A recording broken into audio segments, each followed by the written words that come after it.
Lumos! Hello! Hello tout le monde! J'espère que vous allez bien en cette soirée d'Halloween. Donc, je suis déguisée en Hermione Granger pour ceux qui ont la référence.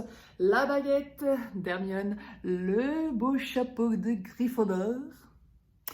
Voilà! Donc pour cette vidéo spéciale Halloween, j'avais envie de vous gâter un petit peu. Donc je vous ai demandé ce que vous souhaitiez entre recettes avec courge et recettes au chocolat. Et à mon grand désespoir, c'est les recettes avec courge qui sont sorties. Vous êtes des petits filous, hein. Je vous ai dit que je ne voyais des courges partout et que j'en avais un peu marre. Mais bon, c'est pas grave, j'ai relevé le défi et le challenge, donc du coup, il y aura 2 recettes avec courge, une recette salée et une recette sucrée. Mais vous avez été quand même nombreux dans le sondage à répondre que vous vouliez des recettes de chocolat. Donc du coup, je vous ai réservé en bonus une recette avec du chocolat sans courge. Voilà. Bon, bah sur ce, on se retrouve dans ma cuisine et comme on est en mode magic, je vais y aller en transplanant, donc on se retrouve là-bas dans une seconde. Tada! C'est magique de pouvoir transplaner du salon à la cuisine en un clic. C'est top, non? Bon, assez rigolé, passons aux recettes. Donc les 2 recettes que je vous ai prévues à la courge, du coup ces recettes-là, c'est des recettes en fait que j'ai déjà fait sur la chaîne, mais que j'ai modifiées et adaptées pour que je puisse rajouter de la courge. Donc c'est quand même une recette un peu différente, mais voilà, je me suis basée là-dessus pour pouvoir créer la recette. Donc c'est totalement imprévu, enfin je veux dire, je les ai pas encore testées, du coup, la nouvelle version. Du coup, on va faire ça en avant-première ensemble dans cette vidéo et j'espère que ça sera pas un fail à la fin et que voilà. Donc on croise les doigts, je ne pense pas sérieusement, mais on sait jamais. Et on terminera donc par la recette de Aude au chocolat, mais là je ne me fais pas de soucis, je sais qu'elle sera réussie. Et si on faisait venir les ingrédients par magie? Et voilà, donc pour ce cake salé, nous aurons besoin de farine, de cumin, de sel et de poivre, de levure chimique, de lait végétal, donc là j'ai choisi du lait de soja, de l'huile d'olive, du tofu soyeux pour remplacer les œufs. Pour la garniture, les allumettes de Happyvore, puisque pour moi elles sont bluffantes, elles ressemblent vraiment à des dés de jambon. Donc du coup, vu que je voulais faire un cake au jambon, ça tombe très bien. Des noix, donc un gros paquet que j'avais acheté chez Lidl. Et bien sûr, l'ingrédient phare, la purée de courge.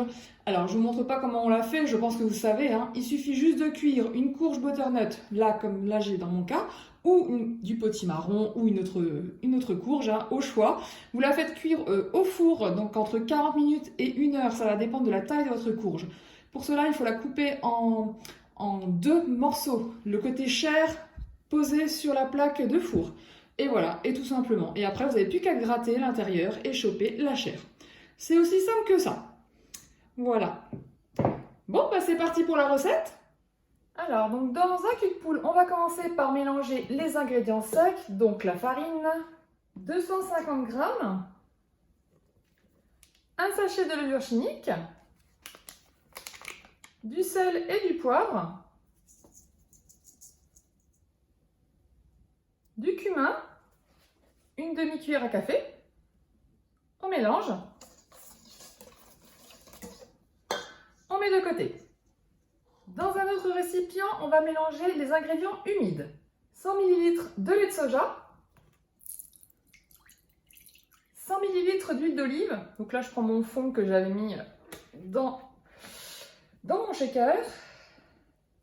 Le tofu soyeux, donc il vous faudra 200 g, donc la moitié d'une grosse barquette. Et la courge, donc là 300 g de purée de courge.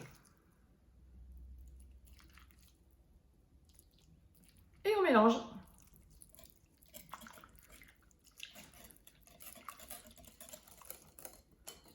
Voilà. On reprend notre saladier principal et on rajoute les éléments humides. Et on mélange. Voilà, c'est fini de mélanger. On va rajouter donc la garniture. Donc les allumettes apivores, 80 grammes. Ensuite, on rajoute des noix, donc 50 grammes.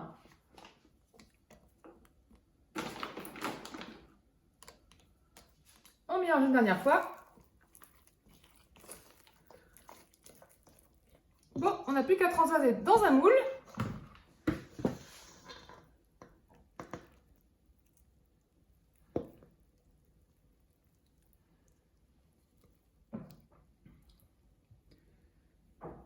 Voilà, donc il n'y a plus qu'à enfourner au four, donc 200 degrés, 45 minutes environ, à surveiller. Et voilà le cake quand il sort du four. Le plus important, ça va être d'ouvrir pour voir l'intérieur. Et bon, comme je vais faire un shooting avec juste après, donc je vous montrerai l'intérieur après. Mais en tout cas, déjà comme ça, il donne très envie. Bon, concernant le cake, en fait, voilà. il a fait un trou au-dessus. Je sais pas trop pourquoi. Il devait y avoir trop de poids, donc tout est descendu en bas. J'ai eu le même souci quand j'avais fait le cake de Lloyd Lang. Et j'ai pas su pourquoi, parce que j'ai reproduit en plus sa recette. Donc voilà. Et puis moi, la dernière fois que j'ai fait mon cake, ça a pas fait ça. Bon, là, un petit peu. Bon, mais écoutez, c'est pas grave. En tout cas, au goût, il est très bon. On sent la courge quand même, pas mal. Mais franchement, c'est bon. C'est très bon. Ça change des cakes salés que j'ai l'habitude de faire. Voilà. Du coup, pour la deuxième recette, qui est la recette sucrée, j'avais tout simplement envie de refaire ma recette de beignets express que je vous avais mis en reel et en short donc sur Instagram et YouTube. Et vous avez été très nombreux à l'avoir testé et à l'avoir adoré. Donc déjà, merci à vous. C'est vrai que cette recette est vraiment super parce qu'elle est hyper rapide et elle est hyper bonne. Donc du coup, là, j'ai voulu tenter de la reproduire, mais avec la purée de courge, puisque vous voulez des recettes avec courge. Donc on va voir si ça marche. Je pense que oui, puisqu'au final dans la recette je remplace juste la banane par la purée de courge. Donc voilà, parce que j'avais remplacé la banane par la compote de pommes, ça fonctionnait également. Donc je pense que la purée de courge ça devrait fonctionner également. C'est vrai que c'est peut-être un petit peu plus épais, donc je vais voir. Je verrai bien au niveau de la texture de la pâte ce que ça donne. Bon, bah c'est parti pour la recette. Alors de nouveau dans un cul de poule, on va mettre donc la purée de courge, donc 100 grammes. On va rajouter le sucre, donc 3 cuillères à soupe.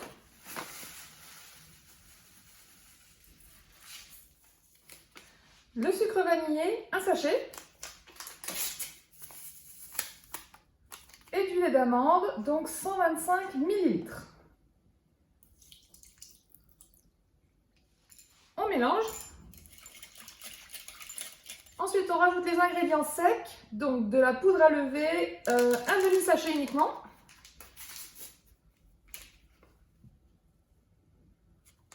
On mélange un petit coup.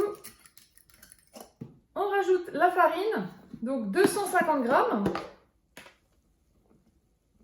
Et on mélange. Donc là, avec une fourchette, parce qu'en fait, j'avais galéré avec la cuillère magique la dernière fois, parce que ça collait trop. Donc du coup, c'est mieux avec la fourchette.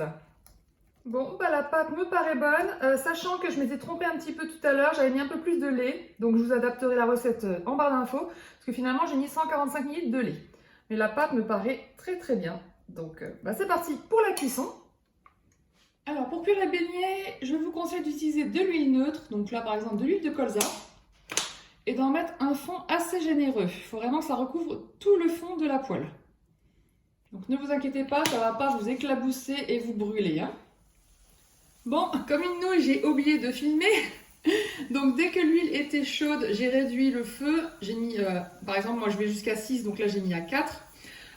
J'ai pris une cuillère à soupe donc, de pâte à beignets que j'ai versé donc dans la poêle. Donc le plus dur c'est quand même de former les beignets. Donc là ça rissole, donc c'est parfait. Vous attendez une bonne minute avant d'envisager de les retourner et vous allez voir que les beignets vont gonfler, ça va être trop bien. Alors pour savoir si vous pouvez les retourner, il suffit de regarder les bords, c'est la petite astuce. S'ils sont dorés, c'est que c'est bon.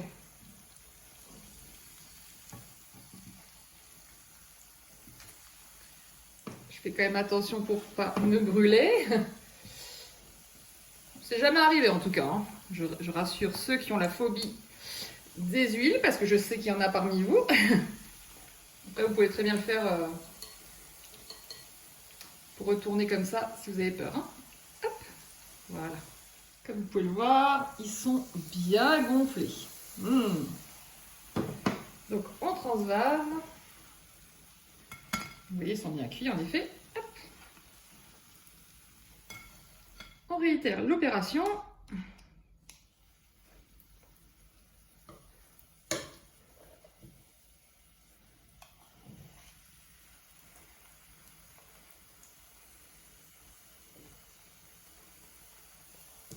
Donc d'habitude les beignets je les mets sur du papier absorbant pour éponger l'huile, mais là je n'en ai pas, donc on va essayer de faire sans. Et je les saupoudre de sucre dès maintenant.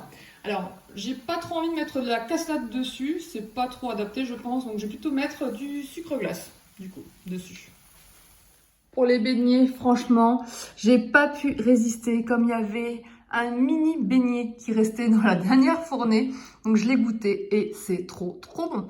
Donc je suis contente parce que du coup ma recette de beignet, elle va pouvoir servir autant en automne avec de la courge que en été avec de la banane ou de la compote de pommes.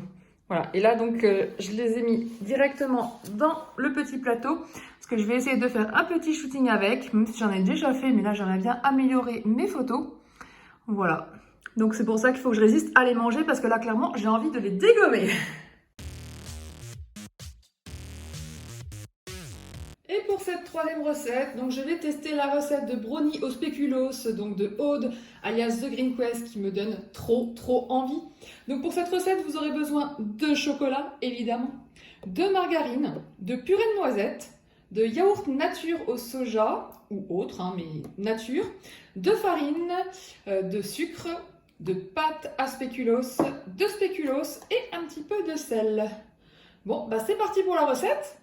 Alors la première chose à faire, c'est de faire fondre le chocolat et la margarine avec la purée de noisettes, normalement au bain-marie, mais moi je vais faire ça au micro-ondes.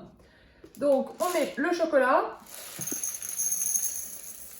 la margarine et la purée de noisettes. Allez, hop, au micro-ondes. Alors, au bout de 2 minutes à 500 watts dans le micro-ondes, c'est bien fondu. Donc là, je viens de mélanger. Donc, on transvase dans un récipient. Alors, on rajoute le sucre. On rajoute le yaourt végétal.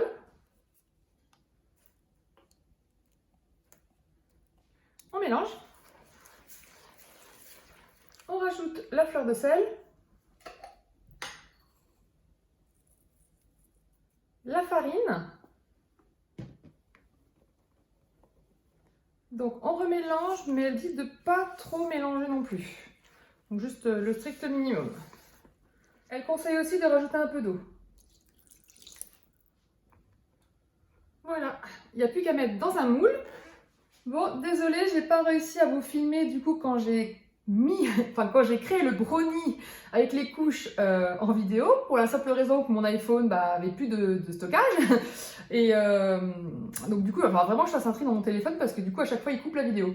Donc là, j'ai tout viré pour pouvoir continuer à filmer. Donc bon, dans le reel d'Aude, tout est bien expliqué, mais je vais quand même vous expliquer vite fait. Donc en gros, dans votre moule, vous mettez un fond de pâte à brownie. Vous mettez des spéculoos entiers par-dessus. Ensuite, vous recouvrez de la moitié de la pâte à brownie qui vous reste, donc bien remettre par-dessus. Ensuite, vous mettez généreusement des cuillères de pâte à tartiner spéculoos, donc des bons gros morceaux, n'hésitez pas, soyez généreux. Ensuite, vous finalisez, donc vous mettez le reste de pâte à brownie et pour la déco, vous mettez des petits spéculoos émiettés comme ceci. Voilà, tout simplement. Et on va enfourner ça donc à 170 degrés pendant environ 20 minutes. J'ai hâte de voir le résultat. Allez, c'est parti! Et voilà le brownie quand il sort du four. Oh là là là là. J'ai trop envie de le dégommer. Franchement, ça donne trop envie. Avec la pâte à tartiner spéculoos, là, qu'on voit là, au fond, là. À mon avis, ça va être une tuerie. Je vous dis ça après le shooting. Bon, là, clairement, je ne pouvais pas résister et vous montrer cette tuerie que j'ai réussi à prendre merveilleusement en photo. Donc, le brownie spéculoos de Aude. Vraiment, il est à tomber. C'est une tuerie avec la pâte à tartiner spéculoos qui dégouline de certains morceaux. Aïe, aïe, aïe. Franchement, je vous recommande sa recette. Elle est terrible. Donc, si vous aimez le spéculoos et le chocolat, vous ne serez pas déçus.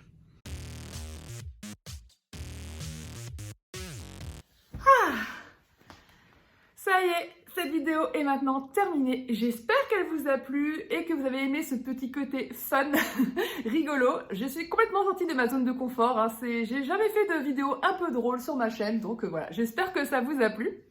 En tout cas, au niveau des recettes, bon, le cake salé est très bon. Je le verrai bien avec une bonne cream cheese quand même, parce que un cake salé, ça reste sec, je trouve. Donc du coup, je le compléterai avec une bonne cream cheese.